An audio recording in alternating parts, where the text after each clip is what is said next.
Welcome back, Mobile Home Park Nation. Ferd here again today with the Mobile Home Park Lawyer Podcast. Got another great guest, mobile home park owner, operator. He's got all kinds of tips and tactics on operations, joint ventures. Please help me in welcoming my guest, Ryan Groene. Ryan, welcome to the show. Thanks, Ferd, for having me on. I appreciate it. Happy to discuss mobile home parks, both our favorite topics, it Yeah, seems like. Yours is probably law more than parks, but hey, here we are. We'll see. So, mine's more boring, perhaps, but I love operations as well. I wear the suit once in a while, but I like wearing cowboy boots and jeans just as much. So oh yeah, me too. tell us So, a little bit more about your background. I know you a little bit, but for our audience will too. But in case they don't, tell us kind of your background, how you got an MHP, and what you're doing now. so background is I went to school. I see your baseball bats in the background. I played baseball in college. I got one sitting right here as well from my college playing days. Played in college. Went to school for finance. Got out. Went to work at a Fortune 500 company, kind of as an analyst. Did that for a number of years. Read Rich Dad Poor Dad in college. Kind of had that seed put in my head. Hey, I want to own a business. Corporate life is going to get me some cash to invest, and then eventually I'm going to step away. Right? That's everybody's goal. That was my goal. And then I woke up and it was 4 years later, and I just was in a job I really didn't like. I had a boss that didn't really like me, and or maybe it was just me. I didn't like it, so therefore it created that. I looked at flipping mobile homes first, kind of like everybody gets into it, right? It's a cheaper way to get into the business, or a cheaper way because you're buying a home for maybe $3,000-4,000. You can put grand into it and sell it for 8 to 10, right, on contract. Kind of like the Deals on Wheels. Lonnie Scruggs is the Right. original. In that, looked at doing that. Drove around a million parks in Cincinnati. Looked at doing a live-in flip in a nicer community in Cincinnati, where I'm from. That didn't pan out, and then I kind of just started thinking, hey, who owns these things? Blah blah blah.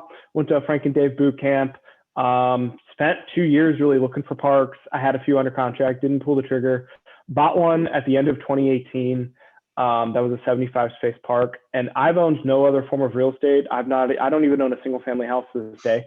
So the first purchase I made was a mobile home park. Was well and septic, had a problem well, and I don't recommend that for everybody. I had a little bit more experience from a just a standpoint of being involved with some operations with some other guys and stuff like that. So that's how I got started. That was 2 years ago. From that point, I have bought 7 parks. I've sold 2, a little bit over 300 lots total, 5 or 6 different states. Bought anything from, that first park that had a problem well, and we fixed it and connected to city water, to anything that, we've done master lease, option to purchases, seller financing, bank deals. So I've kind of done a broad spectrum. And then I also run operations for Buckeye Communities. I'm the director of operations over there, and that happened organically. I'm friends with 2 of the guys that run the company there. And then when I moved to Cleveland, they needed some help. They had bought a number of parks and kind of needed some help to kind of offload some work and operations. And that's really where I cut my teeth. I learned how to run parks pretty professionally, and then also I learned a bunch of different systems and how to manage parks effectively, right? Because when you just buy one park, it's I don't want to say it's easy, but it's easier than running 5 parks at one time, right? Because because you may not have the same systems and processes that you would have if you have a number of parks, because you may still be using Excel, QuickBooks, and some simpler items, because to be quite honest, you can get away with that and you can be quite fine. But when you have multiple parks, you need systems and processes, and you have to pay for those a lot of times, and they're relatively cheap. But that's kind of quick 1,000-foot view on me. To this day, right now, we have 1, 2, 3 parks under contract. One that we're set to close in 2 weeks, hopefully the 1st of February, and then 2 more that'll put me. Hopefully, we'll close those. I also wholesale deals from time to time, right? So if I get a lead in, I don't want to buy it, I'll try to wholesale it and make some money that way as well. So that's what we got going on. That's what I got going on, and looking to push over 500 to 600 spaces in the next year, just to kind of grow. And then my ultimate goal is to replace myself as the operations person and hire that out and replace kind of like a COO, and at least in my company. So. That's great. No, I think you hit on a lot of good points there. I'm a big fan of the operations side myself, and I tell my team all the time, like, we all need to learn operations. It's crucial, and it's frankly, it's something that you can only learn by being in the field with experience. Like even attorneys in my legal office, I took them to 5 or 6 of our parks one day, and like literally all we did, I'm paying you to learn operations so that you're gonna be a better attorney. I can't teach you law school in a weekend, right? I can't teach you mobile home park in a weekend either, but just having that operational experience, getting a feel for it, understanding the math, understanding the zoning, understanding things, it makes everybody more valuable. So that's great that you've been able to do that under as you say, a plethora or a breadth of different opportunities like well and septic, things like that. How did that first deal work? So a lot of people call me and are trying to get in their first deal like you did, 75, 76 spaces. That's a pretty good size first deal. And then with private utilities, that's got some hair on it. How did you structure that from, and I know you had a good job, so that helps, but you didn't have an existing portfolio. So from a loan perspective, was that a seller finance deal, or were you able to get a bank loan, or did you bring in partners on your first deal versus tackle the first year by yourself?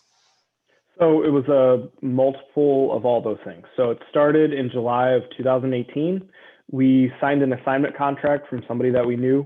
There was like 3 or 4 of us going after the same park, and we're like, hey, we kind of all know each other already. Let's, how much capital do you have? Purchase price on that one was $750 at the time that we had it under contract. So, we were looking to put somewhere between 20 and 30% down because it was going to be a bank deal originally. So basically I partnered with some people that were looking to get into the space as well, just like me. I emptied my 401k. I had a decent amount in there, and I paid the taxes. I was 27 at the time. So, to me, if I'm going to let it sit there and I'm planning on doing this park thing, I had already, the year prior, I'd been asked to leave my corporate job. So I started another job in Cleveland, moved cities, blah, blah. So anyways, we partnered up. It turned up as a bank deal, but the more and more we dug during due diligence and turned up some more red flags, it wasn't going to be financeable. So we ended up getting seller financing, 20% down over 5 years. And then we knew that city water was available because we had done some due diligence ahead of time. Most counties have a GIS, geographical information system, that will show where their utilities are. A lot of people don't know this. It's just in the key and you can drop it down. And so we knew that the line ran out there because next to our property, there's McDonald's, KFC, there's a grocery store. So there's those guys aren't operating on a well. Right. They're operating on city water. So we knew the line was there. Just how much would that tap fee cost? How much was that all going to cost? We actually budgeted for about $100,000. So end of story. It cost us about $40,000 in all to connect to city water. The tap fee was a lot cheaper and the plumber was a lot cheaper than we estimated. The good thing with water is you don't have to repipe your park. You just have to typically run the line from the master meter to tie into your park, which can be more expensive in certain areas of the country. Our tap fee was like $25,000 or something like that. So it was relatively inexpensive on a per lot basis for 75 spaces. So that was one of the items why we chose to move forward, because we knew there was an out. Also, the infractions with the well were not finable from the EPA standpoint. It had combined 226 and 228 radium, which is a nuclear substance, but it's not as bad as what it sounds. It's a natural substance. But basically, long story short, we connected. The well's all good. We're on city water now, and we're actually sub-metering next year probably. And that's probably my best deal as far as like, we basically tripled our money. The park's probably worth somewhere, above $1.8 million, probably, if not more. So we'll see. We've also infilled some units and brought in some new homes. So that's helped. Repaved the streets. So that's how we came to that decision. We structured it basically whatever the total capital raise was. So let's say, for instance, it was $200,000 in this instance. Let's say I brought 30. That's about 12% of the deal is what I got. Just for instance, in this case, we just did a straight JV structure where all of us brought capital, and whatever capital you brought equal to the overall capital raise is your percentage. Now, we all play different roles. We're all active. One guy does the accounting, one guy does the operations, one guy kind of does some of the, financing and leasing and all that stuff. So we all have different roles. Honestly, I don't recommend this for your first deal. There's a lot of people, but we all kind of knew each other from one thing or another, and it's worked out. Yeah, we get at each other from time to time, but we have weekly meetings, weekly updates, and we're always in constant communication. So it's worked out, but I don't recommend that for everybody. Yeah, that's interesting. Yeah, it's definitely harder I used to have a banker friend that told me the only ship that doesn't sail is a partnership. And I said, I've seen bankers see a lot of bad deals. So you obviously have partnerships. Seems like it's working out well. I've had partnerships, and I have a different than joint venture, more of a syndication structure a lot of times too. So that just for our listeners, the big distinction there would be, in your case, you and your partners are all putting in money and working actively. In my case, if I'm the syndicator, I'm working actively. I may actually, and I probably do put money in on all the deals, but not the lion's share of it. Other silent investors, doctors, lawyers, rich people essentially, put in the extra cash, and they get a preferred return, and we did split the remaining profitability in a number of hurdles and things like that. So different structure, but yeah, both can work. That's good that you got that going. So you said that's not good for your first deal. What about your next deal? Are you going to still look for a joint venture with some of the same people or different people, or are you looking for your own project, or have you considered the more syndication style method?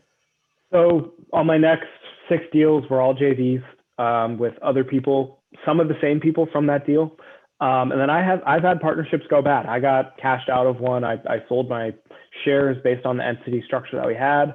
I got cashed out because we just weren't seeing eye to eye. There's too many. When I said there's too many people, that's why the syndication method works a little bit, because when you're raising money, there's a lot of opinions and you need to have control as the operator. Otherwise, it can open up chaos, and it's just too hard to operate a park when there's 5 people making one decision for $1,000 home, right? Or something like that. You need to have one point of contact or 2, and then make a decision.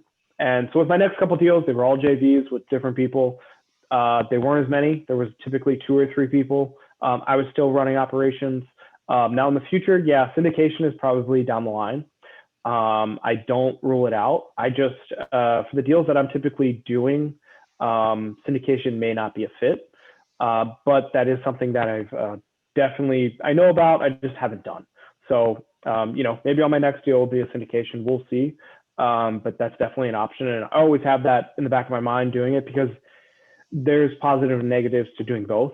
As other podcast listeners can, if you listen to more episodes of Ferd, he can explain it better than I can. It just depends on who you are, and you got to know your partners more than maybe in a syndication method. So. No, that's a good point. I mean, yeah, there's definitely pros and cons to each. I mean, if you're the syndicator, there's a pro of more control, but there's a con of you got a bunch of people who are your boss in some respects, like a board director. You have control, but they're going to be bugging you. You got to do more reporting to them, and there's typically more risk. If like in my deals, I sign the note. If it's a joint venture, you may get enough people in, you can put down more down payment. You don't have a recourse note, or you can divvy it up pro rata, for example. But I pretty much sign 100% of the note on every deal, so that's more risk, right? Yeah, pros and cons for sure. So I know you've got a lot of experience in the field, and I say not just in the field, but operationally in the field or at your desk, kind of running point on the field. What are some of the best lessons learned? Obviously, going through that water transition from private to public had to be a huge project. But what are some other kind of tips you can give from your operational experience that I'm with you 100% when you say systems and processes are needed when you grow. I mean, our first park, we had Excel. It's like, man, Microsoft Excel, I thought it was a great tool. It's like, yeah, it's not a great tool when you figure out there's Rat Manager. That's a great tool. Obviously, yeah. Excel's free.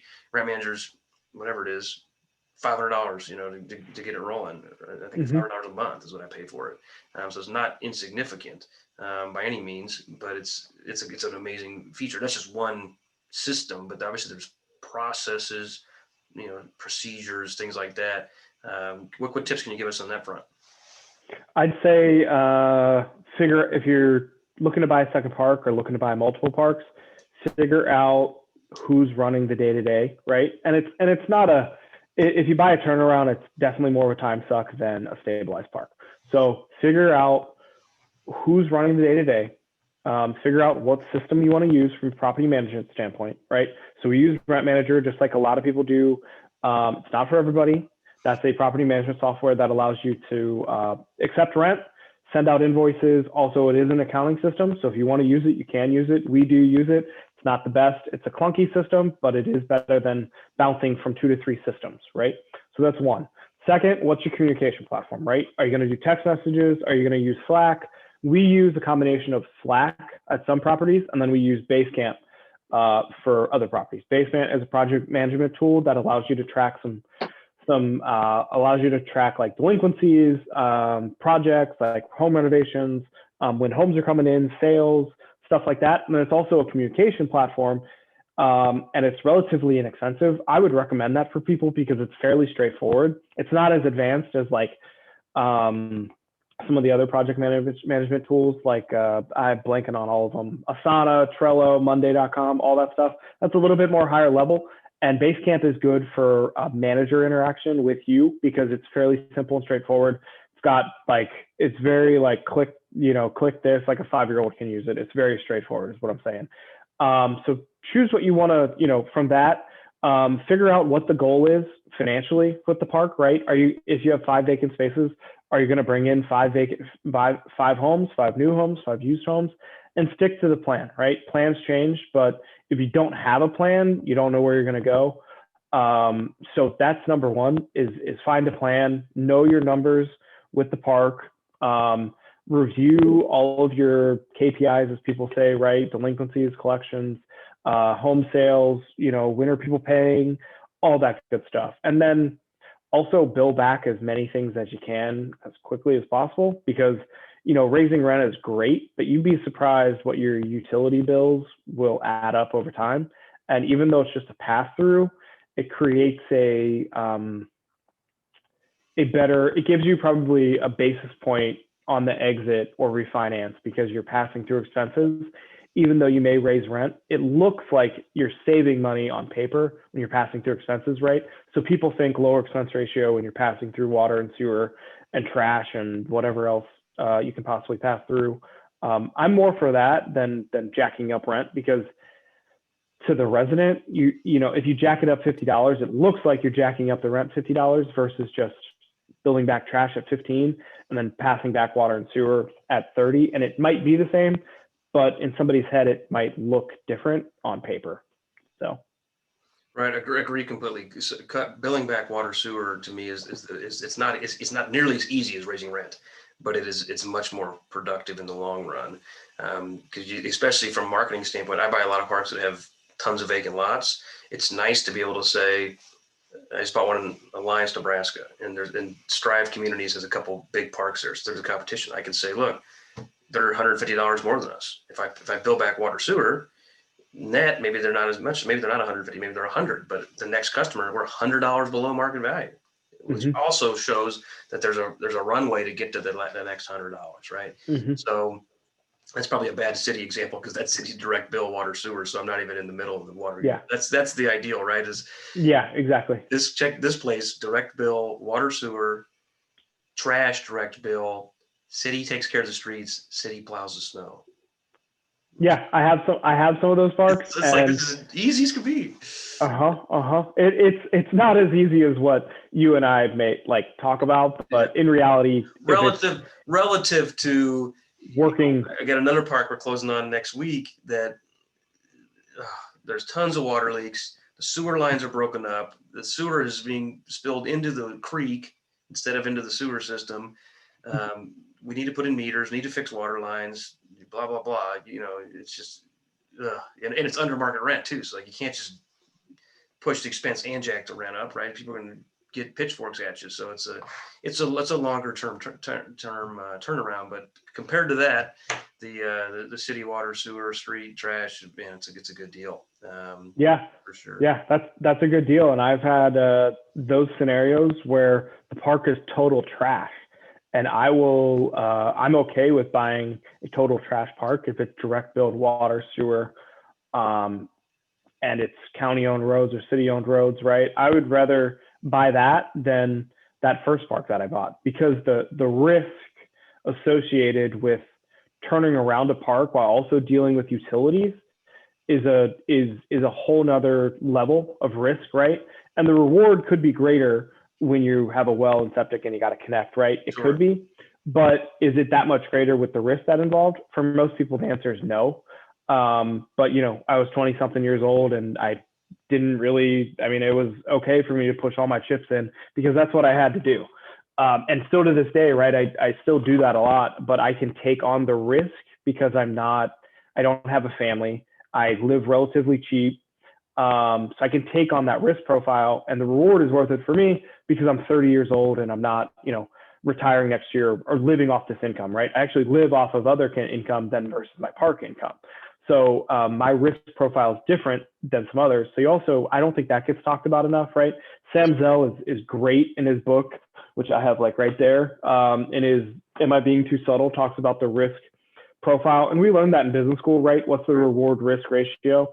And low risk, high reward is what you want. But sometimes, you got to meet somewhere in between to get what you want. So I think that's a great example. I mean, yeah, that's why, I mean, I sometimes still scratch my head as how some of these REITs and some of these funds are paying the multiples that they are. But it's like they have a different risk profile, they have a different investment profile, they have a different yield profile, they have a different time horizon profile. Mm-hmm. So yeah, risk is probably the most near and dear to us. But all those need to be taken into consideration. And I mean, it wasn't a disagreement the other day, but I was having a debate, if you will, with a limited partner on, hey, the limited partner wanted a bigger piece of the pie, saying, Ferd, you're getting a loan, so you're leveraging this property, which puts my cash at a junior position with the debt, and that means there's more risk, and which is true. And I said, this is a $2 million recourse note. To me, I fully understand the risk associated with this. So what's the risk for me? If this goes south, you lose $100,000.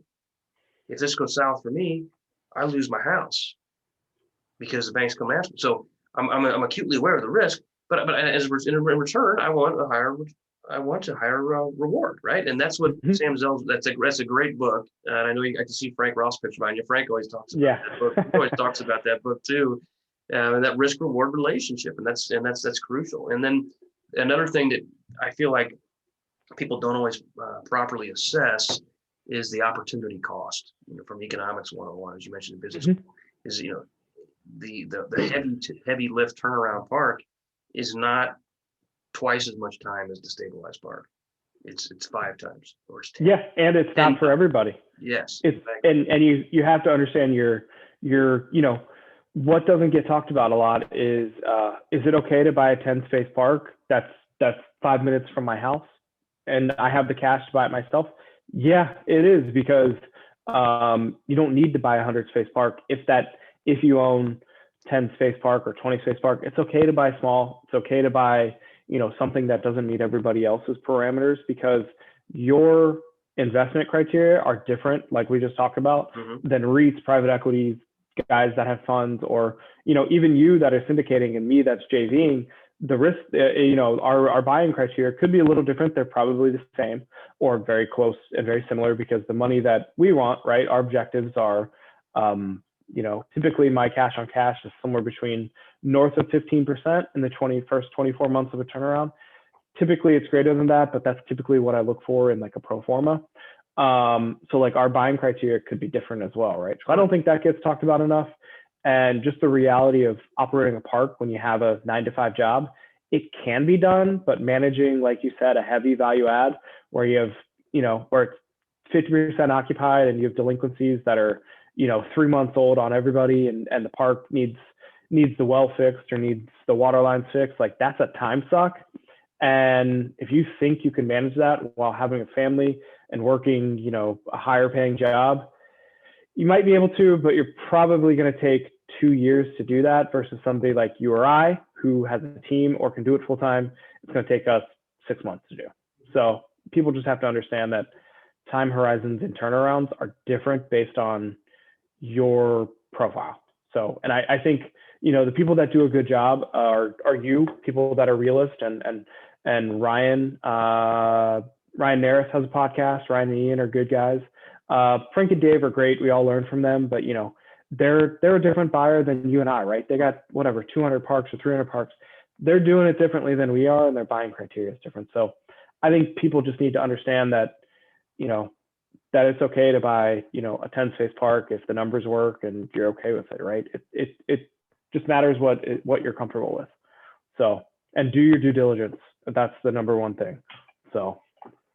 Right, and I think that's a good point. When you talk about like a lot of people, and I've got clients that fit in this category, that 10 space park makes more sense if it's like I can own all 100% of 10 spaces as opposed to it's a 100 space park. Everybody loves that. But if I got to go syndicate it and raise money and joint venture it and chop it up, I might get 10%. Well, it's the same, to some respects, the same difference. Yeah, Now, some. when you talk about it, buying criteria and investment criteria, the thing that I agree with you, the thing that I want to, I'd say disagree, the thing I want to add to it, and you probably agree with, is the distinction on the 10 unit park is it might fit for you if it's 5 minutes away and you got the cash, but you got to always think about your exit strategy. And Mhm. there are lots of people who, like, if I wouldn't buy that 10 unit park from you. Now, I don't live 5 minutes from you. If it's 5 minutes from me, maybe, but I would probably wouldn't buy it if it's 5 minutes from me at this point, because there are some fixed costs associated with smaller parks. Like, say, cost the same amount of money for phase one. Surveys Mhm. almost as much. You still got to get an appraisal. You still got to pay for an LLC. You still got to do bookkeeping. You still got to file a tax return. Fixed costs, fixed costs, fixed costs. If I jump the rent $10, it's $100 a month, 1,200 a year. Yeah, agree. I agree. Your exit is totally limited. I 100% on all that. It's just what I mean is that everybody's buying criteria is different. That's the main point I was trying to get across.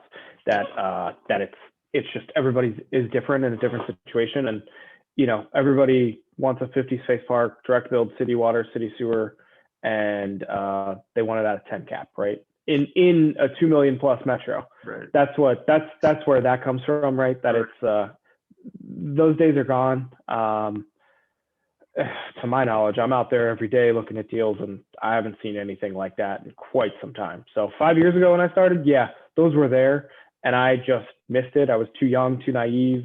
Right. I missed some opportunities that today I'm like, shit, I should have bought. So I'm with you. I remember my first couple deals were like 12 to 15 cap. I remember looking at deals like 9.5. I'm like, who's going to pay a 9.5 cap for that? And now I'm sitting here like, I wonder if I can go buy that for an 8 cap right now. And yeah. And part of that's because interest rates have changed too. And Mm-hmm. the industry macro level is more attractive, there's much better exit strategies we were talking about. There's more investors, operations are more streamlined. So I didn't completely whiff, but man, it's like if I could go back 5 years from now, I'd be retired by now. I mean, Yeah, me too. it's just like, hindsight's 2020, right? So we gotta, get up tomorrow and do it again. But that's part of the grind, part of the fun, chasing deals, man. This is great, Ryan. What else? I don't want to cut you off, but what other tips or tactics do you want to share with our group, if any, that we haven't covered so far? I mean, honestly, we covered a lot. I would say if you're looking to buy your first park or you're looking to grow into more parks, if you haven't modeled yourself after somebody, or you haven't, if you're not networking or speaking with other owners on a daily basis, or at least once a week, I would start doing that, because deals are not how they used to be. Can't just send 10 mailers and get 5 responses. The game has changed. You have Wall Street money in this space now, and Wall Street money does not sleep. And chasing deals has gotten a lot tougher, but there's a lot more capital in the space, which is great. So the last tip that I would probably say is if you're looking, just understand what you need in your life and what you want from an investment, from a park, and go try and find that. So if you work a 9 to 5 and you make $300,000 a year and you don't want to be active, invest your money with Ferd, right? You're probably going to get I don't know what your pref is, but I would imagine it's probably north of 6%. So better than what you're going to earn in a bank. I don't know. Or if you're looking to be active, but you don't necessarily have the operational experience, partner with guys like me, right? That will take, and Ferd will do the same. But you are going to have to be active. There's no pref return or anything, so it's a little bit different of a structure. And you may honestly have to sign on the debt, right? I don't mind signing on debt, but that structure does not go for that. So understand what you need and what you can do. If you're 25 and you got no money, you can go spend the next 3 years living in a trailer park, and you'll know more than probably 80% of the industry. And the guys with money will look at you and be like, yeah, that kid gets it. He's okay to go all in, and here's some money, right? Right. That's what a lot of guys have to do. Not advocating for that. You don't have to live in a trailer park to be cool, even though that seems what everybody's doing nowadays. But there's lots of ways to get into the industry. Find out what works for you, find what you're looking for, and just basically go after it. Don't be afraid to, buy a deal. Great tips, Ryan. I appreciate it. Hey, where can people find you? How can they find you online or reach out to you?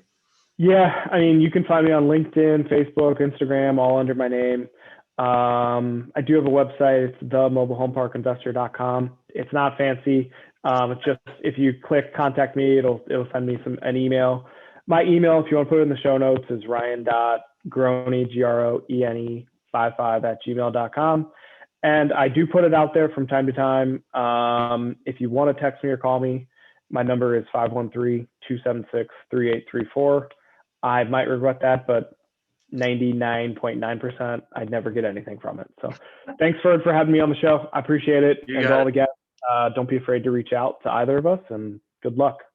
Thanks, Ryan. Appreciate it.